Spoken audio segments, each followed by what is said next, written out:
warahmatullahi wabarakatuh. Waalaikumsalam warahmatullahi wabarakatuh. Baik, di siang hari ini kami dari kelompok 4 akan mempresentasikan hasil dari presentasi kami atau PPT kami dengan judul Energi Minyak Bumi Bahan Bakar Fosil. Yang dimana anggota kami yaitu yang pertama saya sendiri, Berlian, yang kedua Rini Marcella, sebagai presentator kedua juga, dan yang terakhir Cynthia Sapitri. Oke, lanjut saja. Sebelum ke materi, di sini ada 2 video, namun yang kami tampilkan hanya 1 video. Silahkan simak baik-baik ya teman-teman.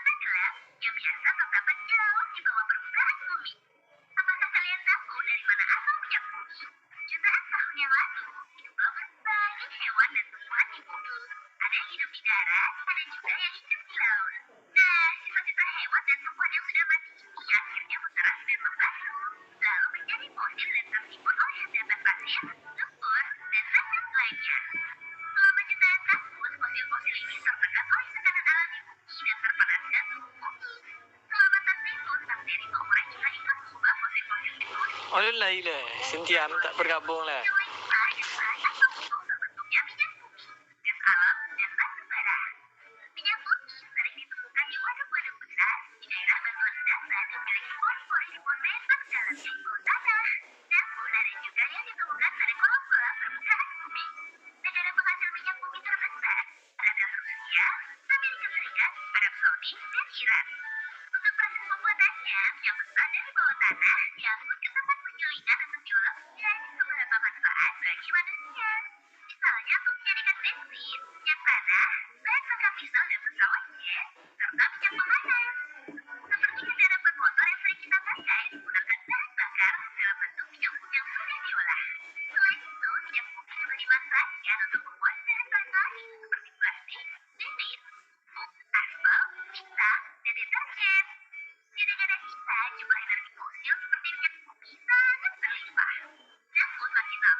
Nah, dari video tadi sudah dijelaskan bahwasanya minyak bumi itu berasal dari bahan bakar fosil-fosil yang ada di bawah permukaan bumi. Dan minyak bumi akan hilang 11 sampai 12 tahun yang akan datang jika tidak dibuat cadangannya.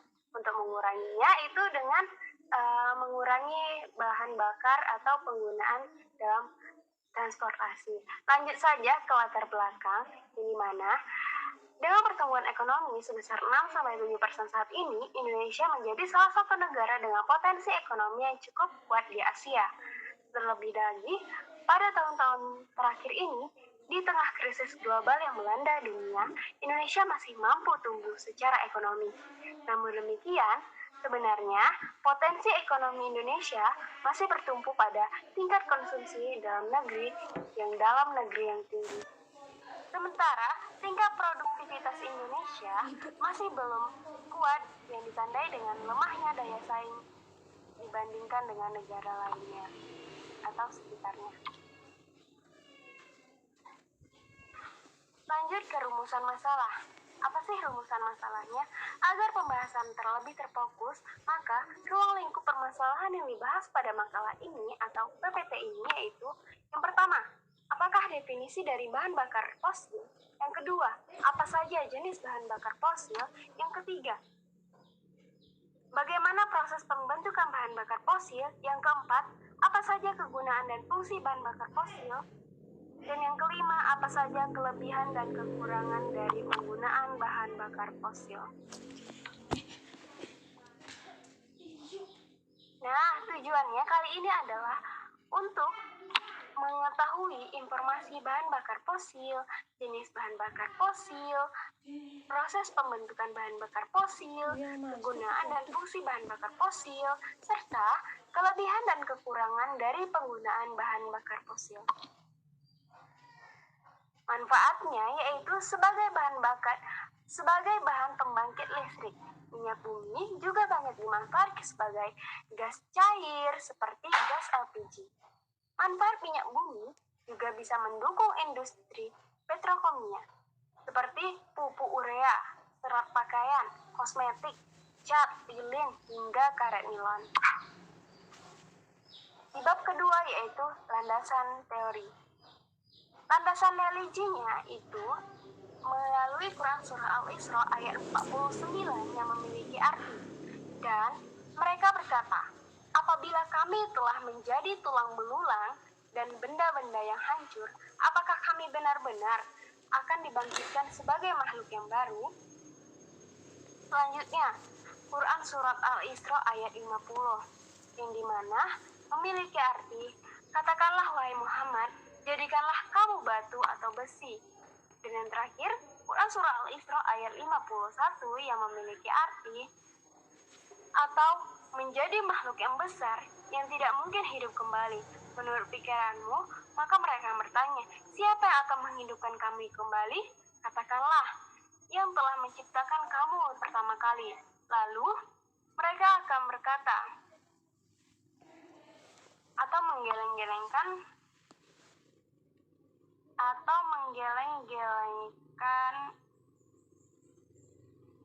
kepalanya kepadamu dan berkata, kapan kiamat itu akan terjadi? Katakanlah, barangkali waktunya sudah dekat.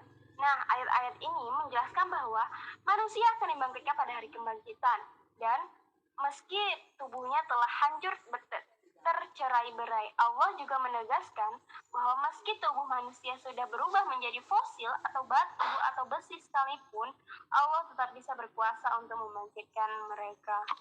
Selanjutnya, menurut para ahli, menurut Dr. Andes Kandi, MA, Dr. Andes Yamin Windiono, dan dalam buku Energi dan Perubahannya untuk Guru SD pada tahun 2012 dikatakannya bahwa bahan bakar fosil adalah batu bara, minyak bumi, gas alam, dan propan disebut sebagai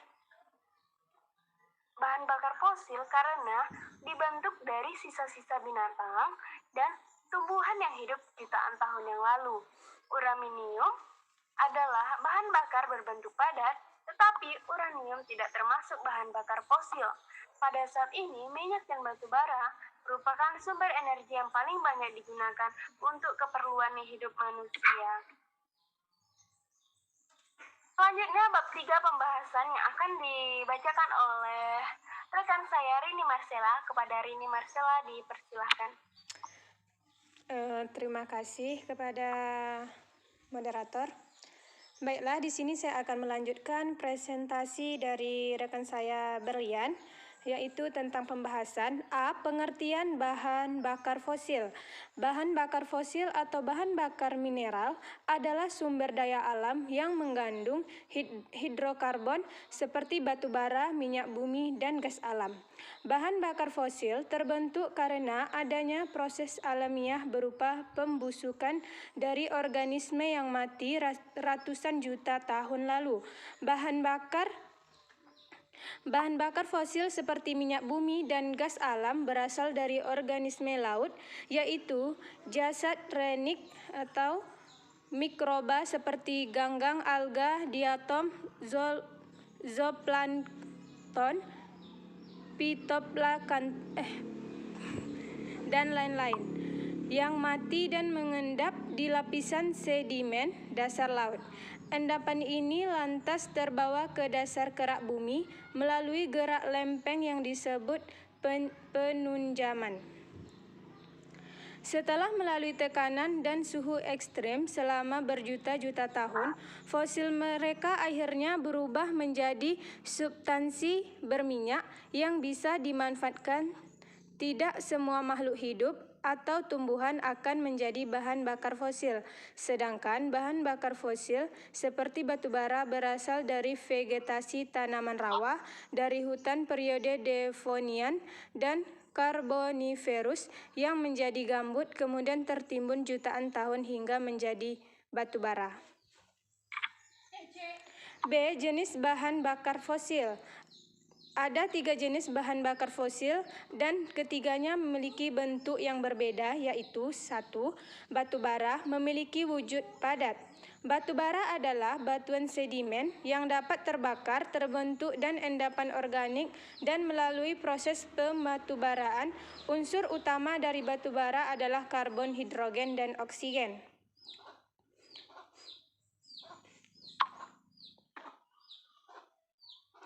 Yang kedua, minyak bumi memiliki wujud cair. Minyak bumi merupakan sumber daya yang paling banyak dimanfaatkan baik secara personal maupun industri.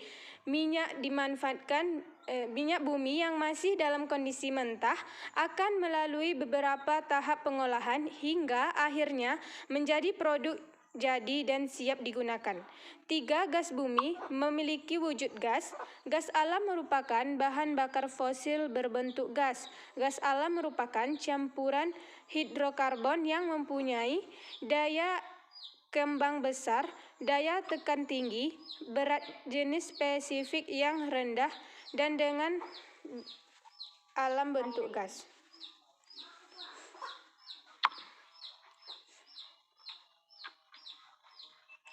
C. Proses pembentukan bahan bakar fosil. Bahan bakar fosil adalah materi alam seperti minyak, batu bara, dan gas yang terkubur dalam perut bumi dengan tujuan untuk digunakan menghasilkan energi. Sedangkan istilah fosil sendiri adalah sisa-sisa tanaman atau binatang yang hidup pada zaman dulu. Contohnya adalah sisa daun-daunan atau bangkai binatang berukuran kecil yang hidup jutaan tahun lalu yang kita bisa lihat pada karang dan batuan saat ini. Bahan bakar fosil seperti minyak bumi dan gas alam juga berasal dari sisa-sisa makhluk hidup yang hidup jutaan tahun lalu yang mati dan tertimbun di dasar samudra dan sungai dalam satu lapisan yang disebut sedimen. Sedangkan sedimen sendiri merupakan material seperti batu-batuan di dalam tanah atau pasir yang terkubur oleh air dan tenggelam ke dasar. Adapun 3 proses pembentukannya, yaitu A. Proses terbentuknya minyak bumi. Minyak bumi memiliki warna yang sangat gelap dan berbentuk cair. Penemuan sumber minyak bumi biasanya berada di bagian bawah tanah hingga lapisan bawah laut. Proses pembentukan minyak bumi ini. B. Proses pembentukan batu bara. Proses pembentukan batu bara sangatlah kompleks dan membutuhkan waktu hingga berjuta-juta tahun lamanya.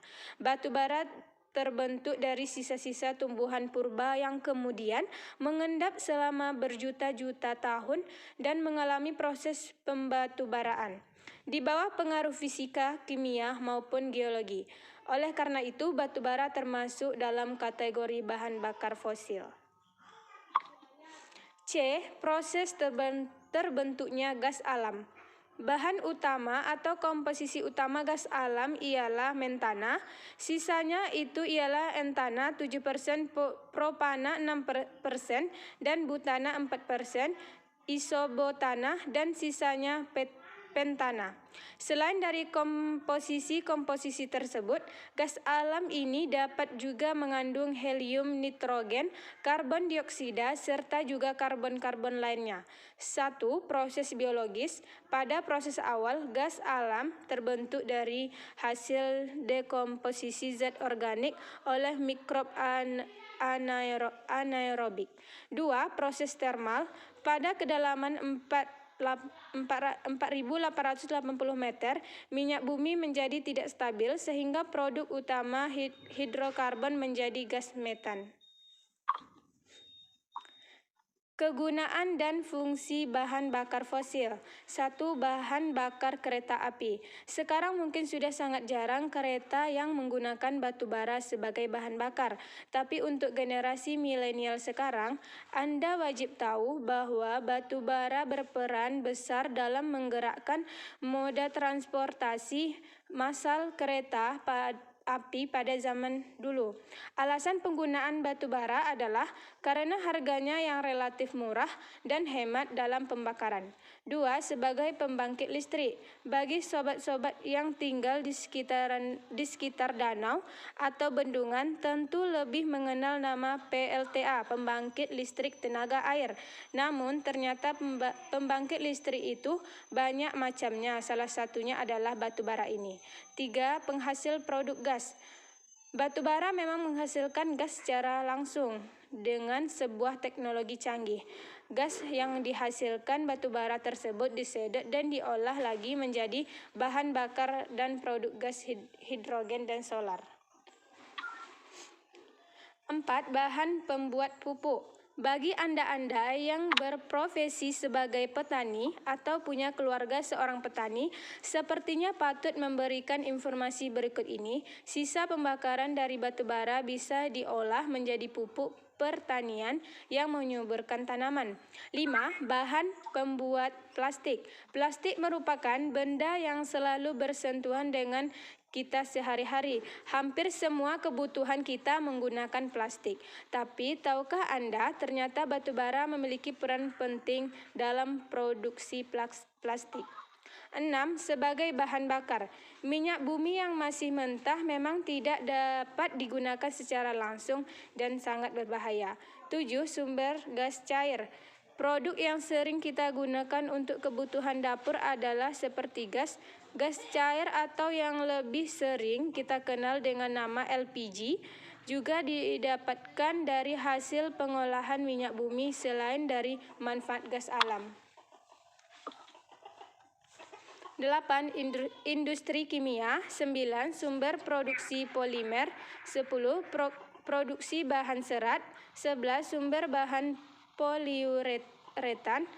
12. Produk keperluan dapur. 13. Bahan produk mobil. 14. Sumber pengolahan pupuk. 15. Pembangkit listrik. 16. Komponen bahan obat-obatan. 17. Komponen bahan obat-obatan. 18. Menggerakkan sektor industri. 19. Membuka lapangan pekerjaan. 20. Meningkatkan ekonomi di dunia. 21. Pembangkit listrik. 22. Menggerakkan sektor industri. 23. Meningkatkan ekonomi negara. A. Kelebihan dan kekurangan dari penggunaan bahan bakar fosil. A. Kelebihan.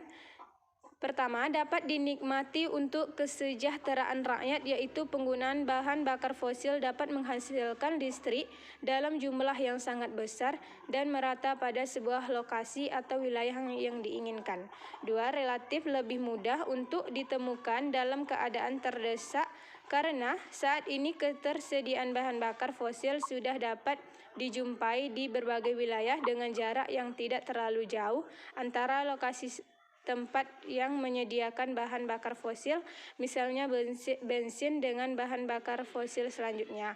3. Relatif sangat hemat bagi pengguna yang berasal dari masyarakat tak mampu karena harga yang disediakan selalu disesuaikan dengan kebutuhan pada saat itu.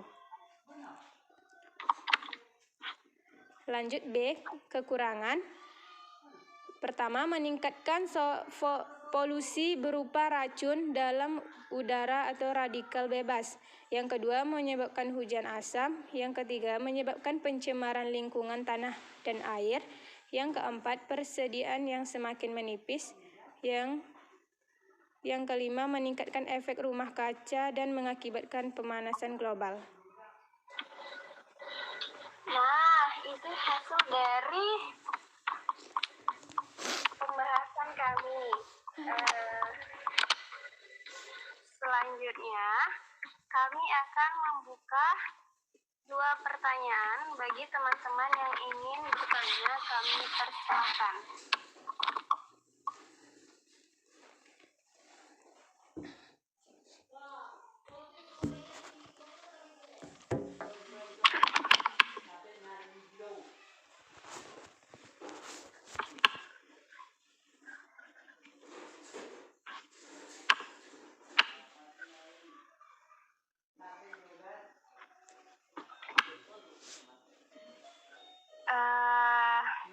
Ada yang raise hand, itu Syilfani. Pada Syilfani dipersilakan untuk bertanya.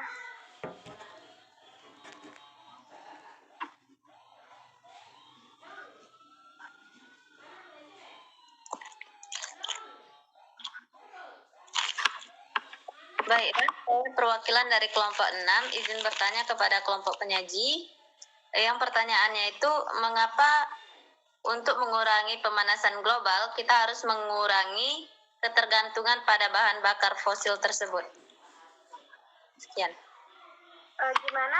Boleh diulangi sekali lagi, Syilfani Putri? Mengapa untuk mengurangi pemanasan global kita harus mengurangi ketergantungan pada bahan bakar fosil? Boleh saya ulangi kembali pertanyaannya, mengapa untuk mengurangi pemanasan global kita harus mengurangi ketergantungan pada bahan bakar fosil? Apakah benar? Ya, benar. Oke, selanjutnya Zulfahmi. Kepada Zulfahmi dipersilahkan. Baiklah, saya ingin bertanya kepada kelompok penyaji. Tadi kan sudah dijelaskan tentang ada dampak buruk dari pemakaian bahan bakar fosil. Pertanyaannya, apakah ada energi alternatif untuk menggantikan bahan bakar fosil?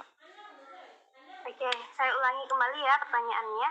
Apakah ada energi alternatif untuk menggantikan bahan bakar fosil? Apakah benar? Oke, saya tampung kedua pertanyaan ini. Beri kami waktu untuk menjawab pertanyaan ini.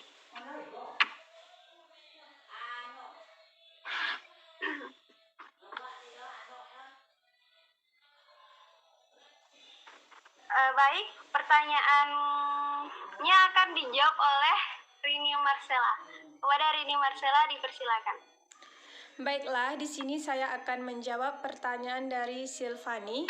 Yang pertanyaannya yaitu, mengapa untuk mengurangi pemanasan global, kita harus mengurangi ketergantungan pada bahan bakar fosil?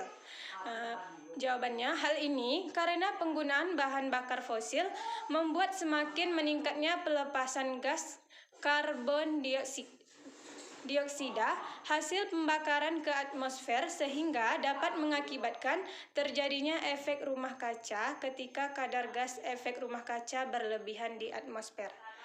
Sekian jawaban dari saya. Bagaimana dengan Syilfani Putri? Terima kasih atas jawabannya. Saya dapat memahami jawaban yang diberikan oleh kelompok penyaji. Oke. Baik, untuk pertanyaan selanjutnya dari Zulfahmi. Baik. Saya akan menjawab pertanyaan dari Zulfahmi atau Rini Marcella, gimana? Boleh. Baik, di sini saya akan menjawab pertanyaan dari Zulfahmi. Apakah ada energi alternatif untuk menggantikan bahan bakar fosil? Energi alternatif adalah energi yang digunakan untuk menggantikan energi dari minyak bumi atau bahan bakar fosil. Terdapat macam-macam contoh energi alternatif yang tersedia di alam seperti energi matahari, energi angin, energi air, dan energi panas bumi, energi petir, energi sampah, energi ombak laut, dan lainnya. Sekian. Bagaimana Zulfahmi?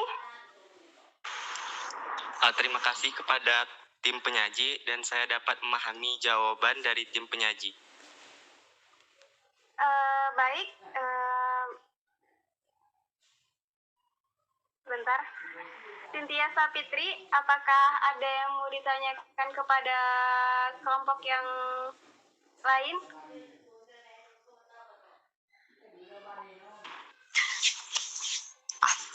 Tidak ada. Baca, cacat.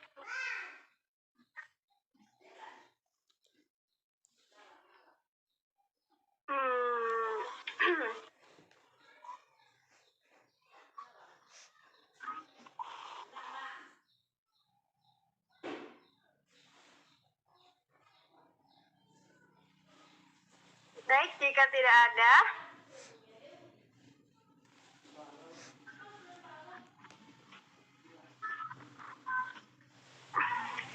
kami akan mengakhiri hasil dari presentasi kami pada siang menjelang sore hari ini, yang dimana kami beranggotakan Berlian, Rini Marcella, dan Cynthia Sapitri.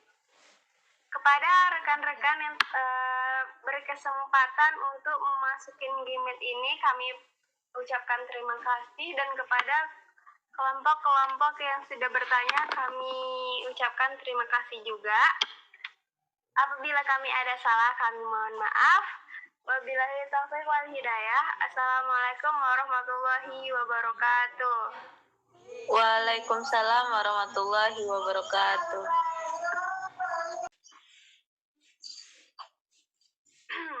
Baik, karena pertanyaannya sudah terjawab,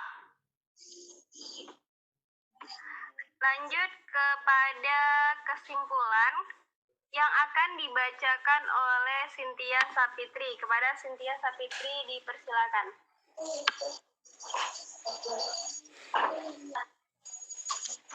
Baiklah, saya akan membacakan kesimpulan dari hasil presentasi kami pada hari ini, yaitu energi fosil merupakan energi yang berasal dari alam seperti fosil-fosil yang menghasilkan gas, batu bara dan minyak bumi, matahari, air, dan angin merupakan sumber energi. Selain menghasilkan energi, pembakaran sumber energi fosil, misalnya minyak bumi, batu bara, juga melepaskan gas-gas antara lain karbon dioksida, CO2, nitrogen oksida, NOx, dan sulfur dioksida SO2 yang menyebabkan pencemaran udara, hujan, asam, dan pemanasan global. Emisi CO2 tersebut menyebabkan kadar gas rumah kaca di atmosfer meningkat, sehingga terjadi peningkatan efek rumah kaca dan pemanasan rumah kaca dan pemanasan global. CO2 tersebut menyerap sinar matahari, radiasi inframerah yang dipantulkan oleh bumi sehingga suhu atmosfer menjadi naik. Terima kasih.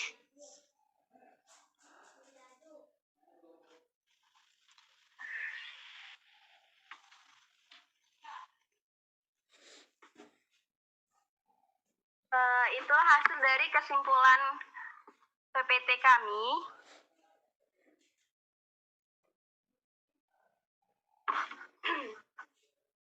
Kami ucapkan terima kasih kepada rekan-rekan yang telah bergabung dan menyempatkan hadir pada Gimit kali ini.